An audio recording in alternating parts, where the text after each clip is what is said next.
Hello and welcome to Do It Yourself channel. Today I will show you how to change vibration style in Samsung Galaxy Z Fold5. To change our vibration, we need to go to Settings menu, and here we are looking for sounds and vibration. Here we have few options. Call vibration. By default it's basic call. Let's change it for something else. Let's leave it as this. We can also change intensity of our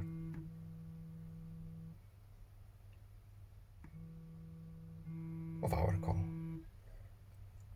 No need to save, just back out, and that's it. I hope this video was helpful to you. Please leave a like and subscribe.